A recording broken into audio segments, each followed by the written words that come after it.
Hi folks, welcome to another Qashqai video.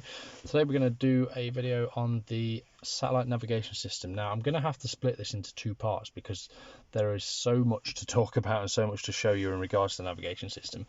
So this first video we're going to concentrate more on the map and your map settings, and then we'll do a second video released soon hopefully, which will be more based on your navigation and having to navigate and input destinations and stuff like that.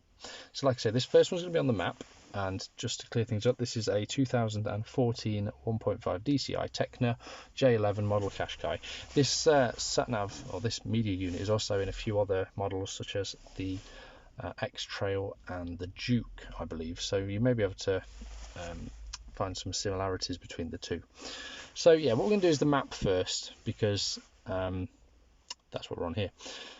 So as you can see straight away, if you are listening to the radio whilst you've got your map on, you've got the presets for your radio here, so you can actually tune between the radios from the map. I've not got any music on because of copyright issues, I'm afraid, so that's just the way it's going to be. It's going to be quiet. So yeah, you can, if you're listening to something else, like for example CD, you don't get any of that on the map, you just get the details at the top. But if you're listening to the radio on the map, you do get to be changing through your presets from there. Now the other buttons available here is menu, which I'll show you in a second, and you also get this compass here. If you press it, it will switch between your view styles. So we're currently on 3D. If I zoom out a little bit, you'll get to see, there we go, we're on 3D, so we're looking sort of across the map. Pressing it once will switch to 2D, so we're looking straight down on the map, and pressing it again will be 2D but with north heading, so we're actually currently we're facing sort of just off south. That's your options there. As you've just seen, you can use this wheel here to zoom in and out. You can zoom all the way out as far as 250 miles, and you can zoom as close as 50 yards just by turning this wheel here. You can also press enter whilst on your map, and that will open the map options, which is just the same as pressing the menu button just there. So yeah, so I'm going to talk about the map. So we're not actually going to put any destinations in here, that'll be in a separate video. So map settings, to get to that we go onto map options, which is by pressing this menu button, next page, and the two we're going to go through is options and guidance and map settings. So first of all, options, the options we have available. So we've got dynamic guidance. Now what that is if something happens on your route, such as a road closure, accident, something like that, it will inform you. Now your options are off, you won't get any sort of information. Automatic, it will automatically divert you around any of these issues that are on your journey, and prompt, it will come up saying there's an issue on your journey, this is what we suggest doing, do you want to go this way instead. Route mode, so that is the options for there are fastest, eco and shortest. Fastest is it will use your fastest roads such as motorways and dual carriageways, keeping your speed up. Eco, I'm not 100% certain, but I assume it will try and avoid congested areas such as towns and built up areas, try and keep you on ring roads and stuff like that.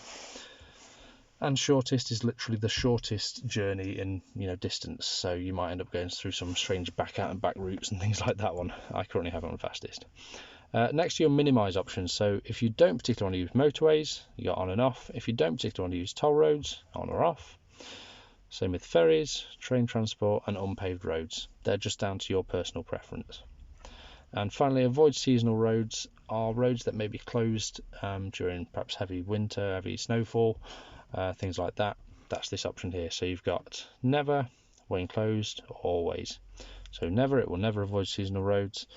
It will avoid them when they're closed, or it will always avoid seasonal roads, your choice. I have it on when closed.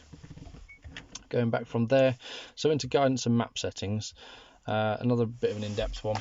So we've got voice guidance. I have that off personally because I don't really like having the voice guidance. I'd rather look at the map itself. So that's that. Underneath it is the volume that you have it at, so you can actually listen to a preview of how loud that will be by pressing up and down on the volume. Voice output. Voice output. So that's your Voice choice. Output. I have it off so she can shut up. Map view, just like that button I just showed you, the compass button.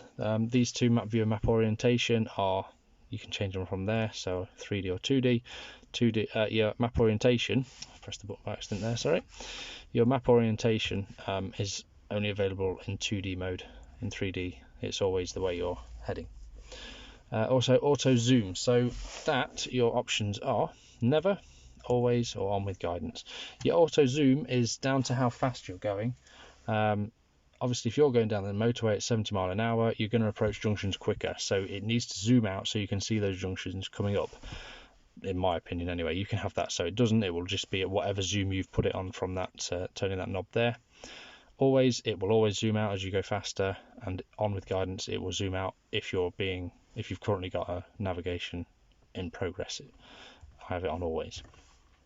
Going down from there, show POIs on map. Now POIs, or POI, stands for points of interest. So in here we've got all the different points of interest that you might want shown on the map. I only have petrol station and parking on. Again, it's down to your personal choice. So if you have any of these on, so if we turn them all on, for example, which is a lot of things, and then go to the map, we're currently in a bit of a country car park, so if I just move the map around by giving it a swipe, go into a more main area, you can now see this is in Calverton, I believe, so there's an ATM just there, has appeared on the map. Here we've got parking, we've got a car garage, restaurants. You can tap on these and it will give you what these points of interest are. So the more of them you've got on, the more crowded your map will be. So there you go, you can see them all popping up now. Hotel there, picture of a bed, garage, parking, restaurants, so on and so forth. The more that you've got on, the more crowded your map will be. So again, it is purely down to your choice. So what I have on is just purely petrol station and parking because they're the most useful in my opinion. You might think different, so whatever you want on there. After my points of interest on map, we've got my POI warning. Now, if you've seen one of my previous videos about updating your speed cameras, you can have your own speed cameras in there, in your system via USB. So my POI warning, you've got options of off, on, or on and beep. So I have it on and beep because it gives me an audible warning when I'm approaching the speed camera, which I find useful. Show presets on map, I believe is to do with the preset speed cameras that are in the map data. So you can turn them on if you've updated your turn them off, sorry, if you've put your own speed cameras in, otherwise you'll have multiples. I've got them on. Exit view and lane information are for when you're on a motorway. If you're approaching a junction, exit view will show you the exit and the signpost that you need. It's really useful. I highly recommend having that on. Lane information is similar for when you're leaving a junction. It shows you what lane you need to be in, and also roundabouts. It shows you which lane to be in for roundabouts. Going down from there, we've got time display. That shows you your arrival time or time remaining until you get to your destination. Personal travel speed, if you like to travel at a higher or lower speed than what it suggests, maybe you could tow in a caravan or something like that, you can put in the speed that you would be going on the motorways, major roads, local roads, and it will adjust your arrival time to those speeds.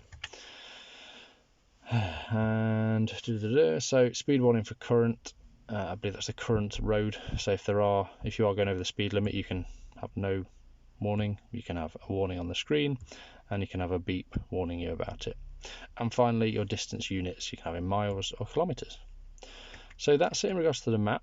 So just going back to the map, like you saw a second ago, you can scroll around your map by tapping, which removes this outside bit, and it says map scroll, and you can have a look around your area. It's a little bit slow and chunky, if I'm honest. It's not quite as simple as perhaps Google Maps on your phone.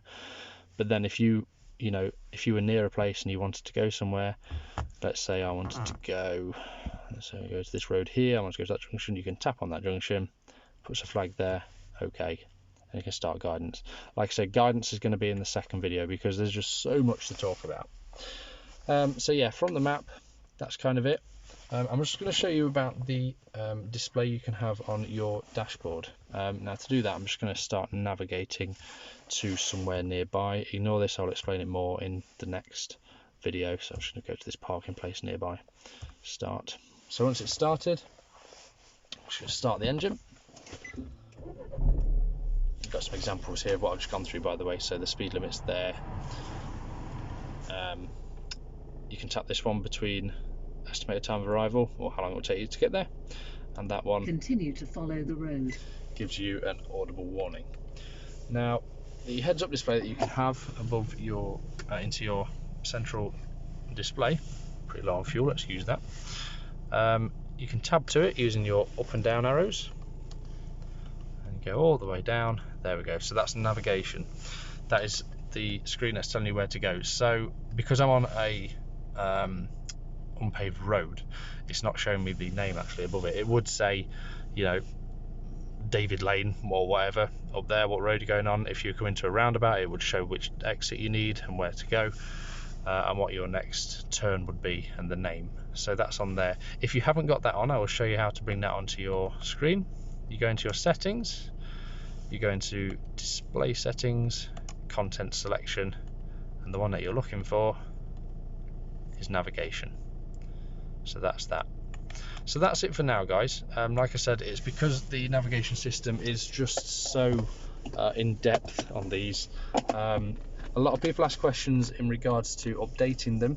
If you've got this SD slot up here, you can buy new navigation cards from eBay and Nissan.